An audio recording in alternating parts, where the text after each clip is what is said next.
Eh bien salut tout le monde, c'est la vie météo, j'espère que vous allez très bien. On se retrouve en ce lundi 18 août 2025 pour de nouvelles infos météo. Aujourd'hui on va aborder plusieurs sujets. Dans un premier temps, la fin de la canicule et le retour des orages sur notre pays à partir de ce soir et jusqu'à jeudi inclus. Ça va s'agiter notamment sur la moitié sud du pays. On attend des orages parfois forts mardi et mercredi, fortes pluies, grêle, rafales de vent, la panoplie habituelle. Et ensuite j'aimerais aborder le sujet de l'ouragan Erin qui va transiter dans l'Atlantique Nord pour la fin du mois et le début du mois de septembre et venir déstabiliser les prévisions et la situation côté Atlantique Nord avec le retour de systèmes dépressionnaires très actifs et potentiellement un temps un petit peu plus agité sur la fin du mois d'août et le début du mois de septembre avec des passages pluvieux, orageux et peut-être même légèrement venteux. Ça sera à confirmer selon ce qui se passe dans les prochaines semaines et on verra ensuite ce qui pourrait en advenir pour la suite du mois de septembre. Et surtout, vous expliquer pourquoi l'ouragan Erin va semer la pagaille sur les prévisions de l'Atlantique Nord et sur nos modèles concernant sa trajectoire et son intensité. Sans plus tarder, de façon à ce que le point météo ne dure pas éternel vitam, on va regarder tout de suite mes prévisions du risque orageux de cette journée de lundi. Alors c'est surtout pour ce soir et la nuit prochaine. Vous allez avoir des orages parfois forts qui vont se développer sur les frontières espagnoles, notamment ici près des Pyrénées. C'est là qu'on attend dans un premier temps les tout premiers orages de cette période-là. Ça donnera de la grêle, de fortes rafales de vent, de fortes pluies, la panoplie habituelle. On s'y connaît. Et ensuite, dans la nuit, vous allez avoir d'autres orages qui vont prendre le relais, notamment ici entre le cœur de l'Aquitaine et les environs des Charentes, le sud de Poitou-Charentes et le Limousin. Ça se fera, on va dire, plus ou moins avec de l'organisation. Ça sera pas forcément de gros orages, modérés, peut-être loc fort, des cellules un petit peu tous azimuts.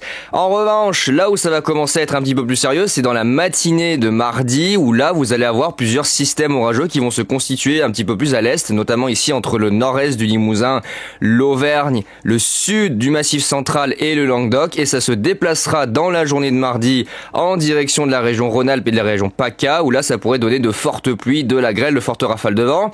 Faudra surveiller pour mardi après-midi un premier système qui pourrait transiter ici entre le Massif central, la vallée du Rhône et les Alpes. Ça pourrait donner à son passage de fortes rafales de vent, de la grêle, de fortes pluies, voilà, une forte activité électrique, donc un système orageux classique, fort comme on a chaque année. C'est quand même à surveiller parce qu'il y aura sûrement et peut-être une vigilance qui sera déclenchée de ce côté-là, et également du côté de la Méditerranée, où là les orages seront très pluvieux. Il y aura des cumuls qui seront à surveiller, notamment autour des Cévennes et de la basse vallée du Rhône. Ça, on y reviendra un petit peu après avec les modèles. Et j'essaierai de déterminer au mieux ce qui se passera pour demain, parce que c'est un petit peu brouillon au niveau de la situation. C'est pas très bien organisé. On a un Talvec qui va traverser le pays avec une dépression positionnée sur l'ouest de la France, sur le proche Atlantique.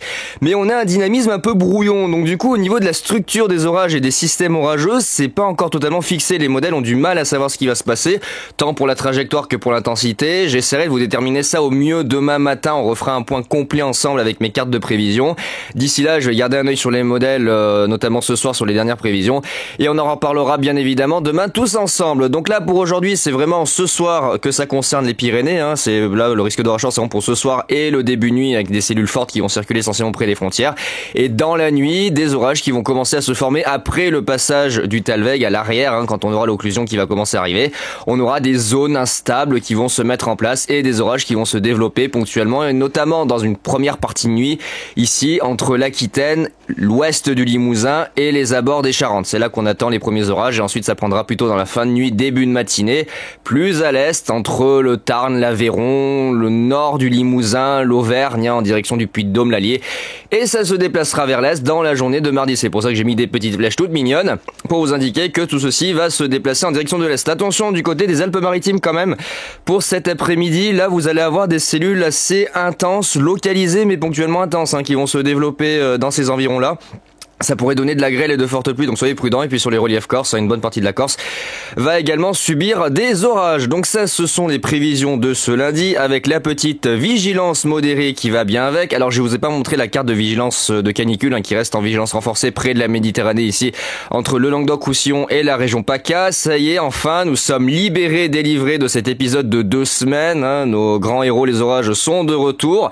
Ça va faire du bien, la masse d'air va se rafraîchir, on va pouvoir enfin respirer. Donc là, j'ai mis ici une vigilance modérée pour le moment qui évoluera en vigilance renforcée si nécessaire, et je pense que ça sera très probable, notamment ici sur le centre-est et le sud-est. Je déterminerai avec plus de précision qui le sera et qui le sera pas demain matin. Et ça pourrait également remonter ponctuellement entre mercredi et jeudi sur les régions du nord. Alors mardi, pas trop. Normalement, c'est plutôt mercredi à voir.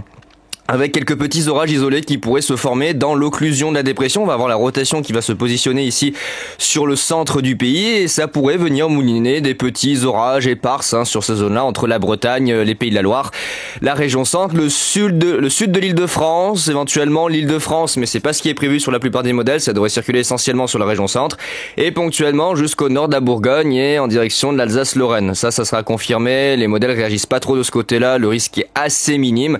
C'est surtout ici un axe entre Aquitaine, Occitanie, Languedoc-Roussillon, Auvergne-Rhône-Alpes et PACA qu'on attend les orages les plus actifs et également sur l'est de la Corse, on doit surveiller de ce côté-là, vous allez avoir des orages très actifs du côté de la façade est, notamment près du littoral entre Bastia et Ajaccio.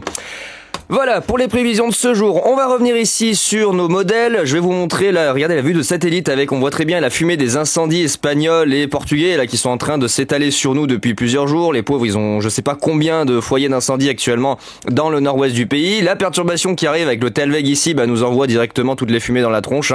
Depuis quelques jours, vous avez un ciel un petit peu plus opaque d'ailleurs dans l'ouest et dans le sud-ouest, donnant des ambiances un petit peu, pour certains, apocalyptiques. C'est vrai que des fois avoir le ciel tout rouge ou tout orange au coucher de soleil, c'est assez impressionnant. Ça va se poursuivre dans les prochains jours puisqu'on va avoir le flux qui va se redresser au secteur sud. Ça va continuer à ramener les fumées des incendies. On le voit très bien du côté des Baléares. Là, c'est bien couvert, c'est bien visible. Et donc, ce Talveg va nous apporter dans les prochaines 24, 48 et 72 heures des orages qui vont progressivement rentrer dans le pays du sud-ouest vers le nord-est avec plus d'activité entre le sud-ouest et le sud-est. Si on va voir tout de suite avec le modèle arôme. Alors, attendez, je voulais voir.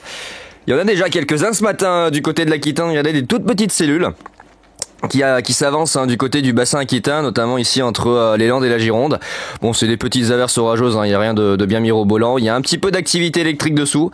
Ça pète un tout petit peu déjà, donc ça montre quand même qu'il y a pas mal d'instabilité dès ce matin et ça devrait être pire normalement pour la nuit prochaine et surtout demain sur cette zone-là du pays où ça va bien péter. D'ailleurs, le modèle arôme s'est mis à jour sur le 3Z. J'aimerais bien savoir qu'est-ce qu'il annonce. Donc on voit les orages forts, attention près des Pyrénées, notamment ici entre l'Ariège et les Pyrénées-Orientales.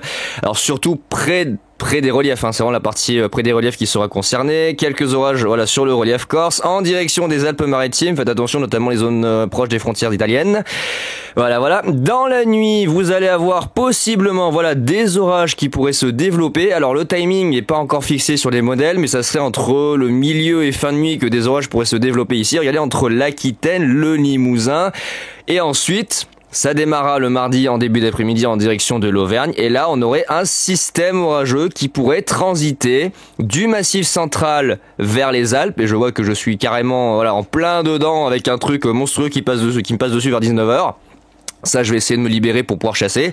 Et ensuite, regardez, un second système qui va prendre en direction du Languedoc-Roussillon et de la basse vallée du Rhône, où là, ça pourrait donner de fortes pluies, de la grêle, et ponctuellement une forte activité électrique. Et puis ensuite, il y aura une nuit aussi très instable du côté de l'Occitanie et près du Languedoc, où vous aurez encore des orages qui vont reprendre durant la nuit de mardi à mercredi. Ça donnera d'importants cumuls, faudra surveiller.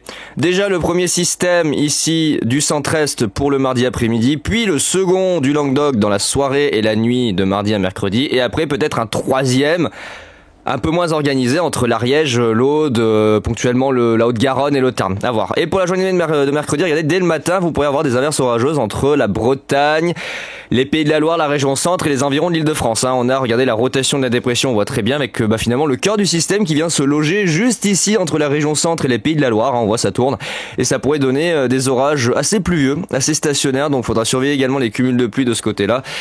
On y reviendra dans le prochain bulletin. Oh, ça va bien péter vers chez moi là demain. Ouh là là, demain soir ça va donner. Attendez, je vais voir les sommets s'ils sont bien froids. Oula, ouais d'accord. Ça va bien péter sur Rhône-Alpes et en direction de PACA. Oh, des sommets bien froids, peut-être vers chez moi ça va donner. Ouh là là, une bonne chasse sans perspective encore demain. Ah ouais, ça se renforce quand ça vient chez moi. Ok. Donc un gros système orageux pour moi. Bon, ça va sûrement traverser toute la région de part en part. Vous voyez, ça commence sur le Massif central, entre la Lozère, la Haute-Loire. Ça s'étale sur l'est du Cantal, l'Allier, le Puy-de-Dôme, la Loire, le Rhône, l'Ardèche.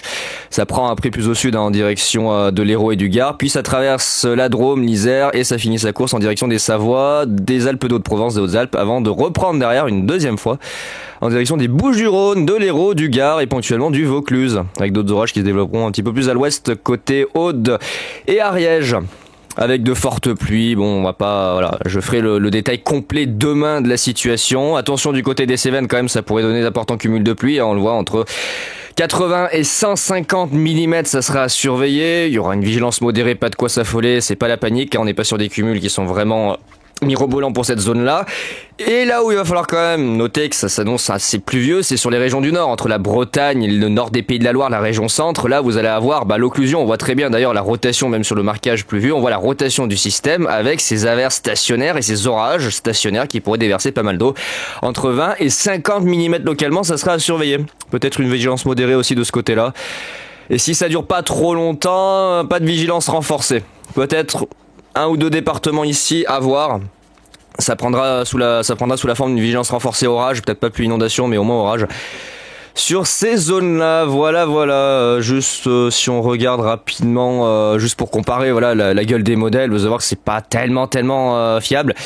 Parce que voilà, typiquement, bon là, pour chez moi, visiblement, on a beaucoup de modèles qui réagissent au quart de tour. Là, le modèle Harmonie, ou un gros truc qui traverse la vallée du Rhône entre l'Ardèche, la Drôme et Grenoble, jusqu'à la Savoie. Donc bon, moi je vais mourir de masse, ça c'est sûr.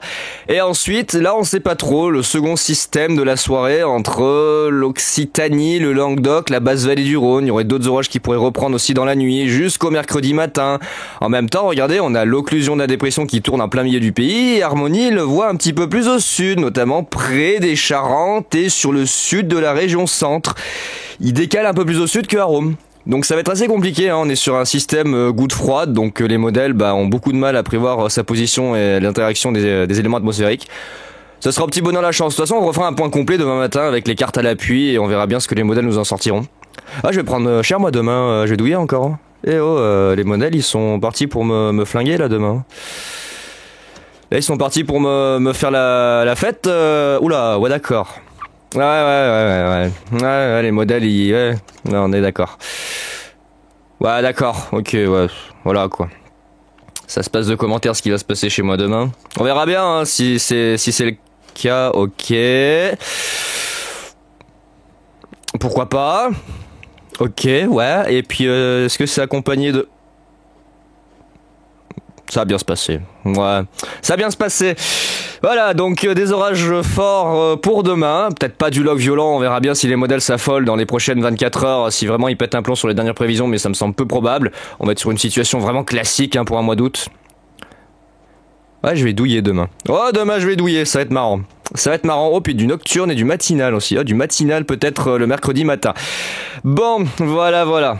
On verra ce qu'il en sera d'ici demain matin. Je vais aller ensuite vous parler de l'ouragan Erin qui va, pas mal d'instabilité, qui va semer la pagaille sur les prévisions météo pour la fin du mois d'août et le début du mois de septembre.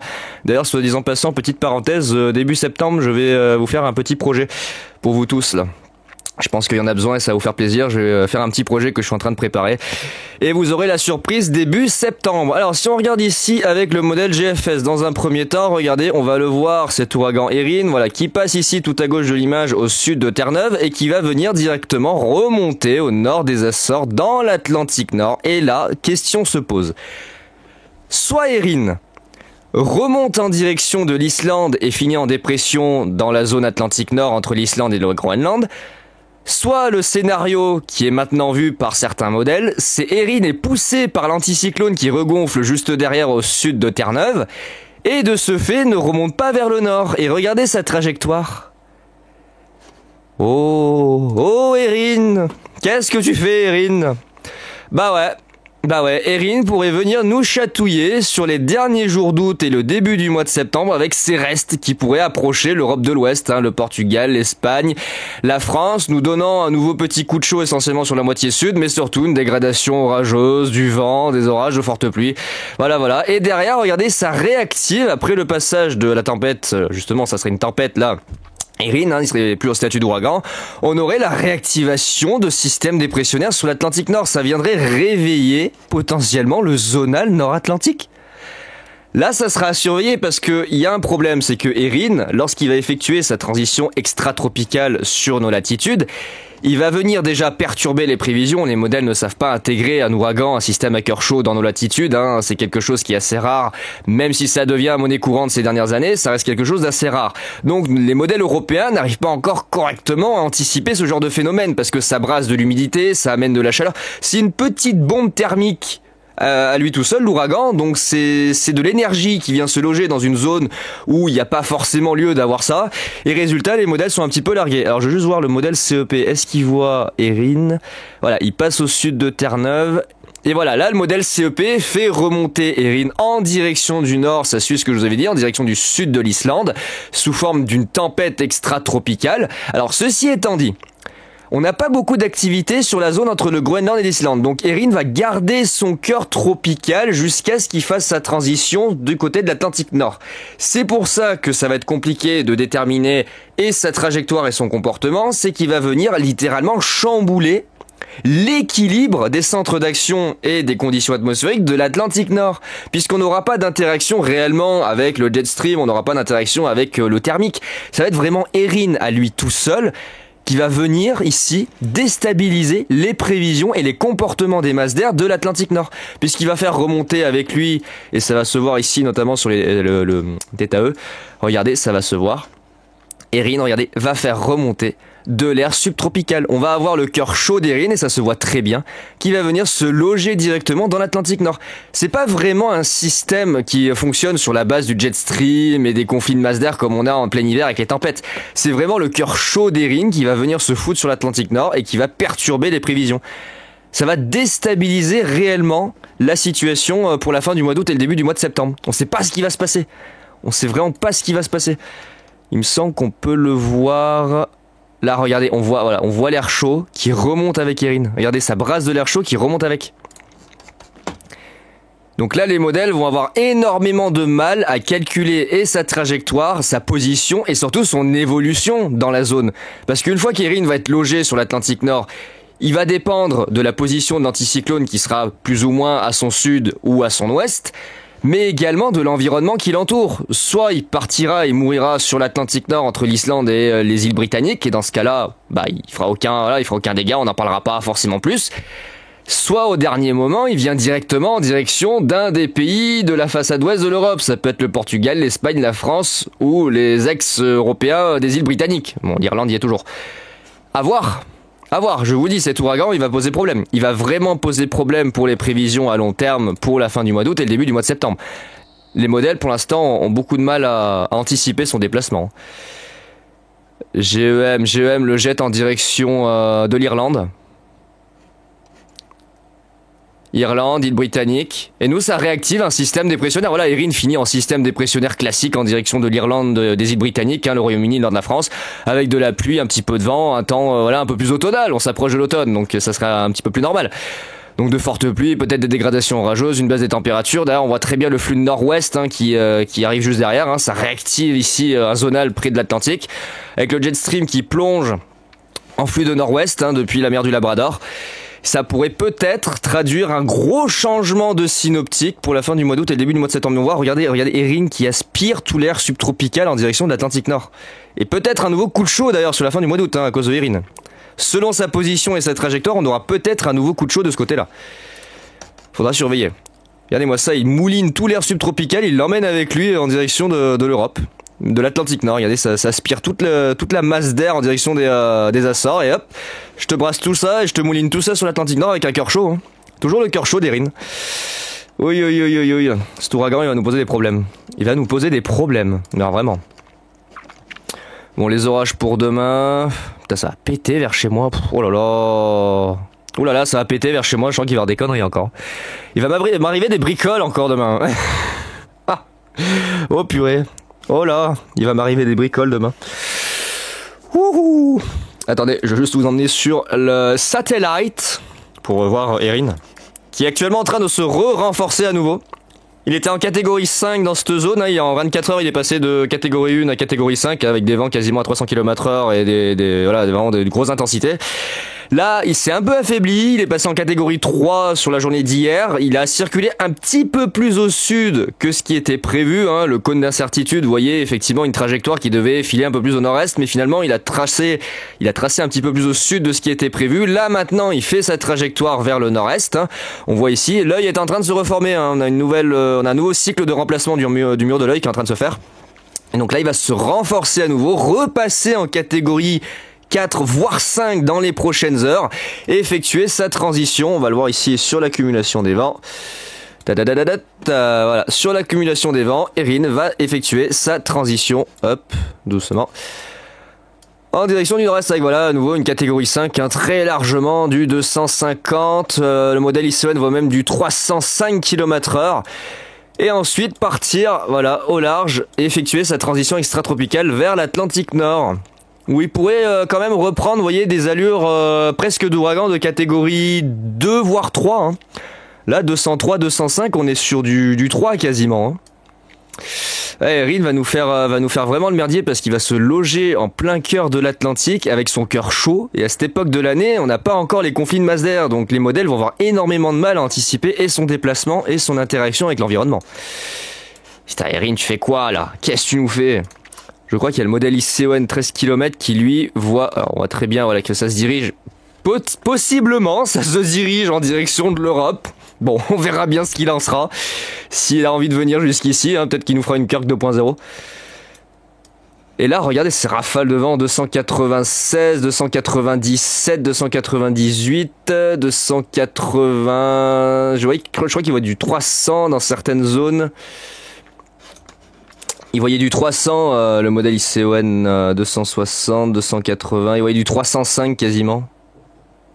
Il a un petit peu baissé, mais bref, catégorie 4 à 5, très facile. Vous voyez qu'il va avoir une influence assez large, hein, sur la zone atlantique pour venir directement se loger ici sur le centre atlantique et peut-être venir nous influencer dans les prochaines semaines, notamment la fin du mois d'août et le début du mois de septembre.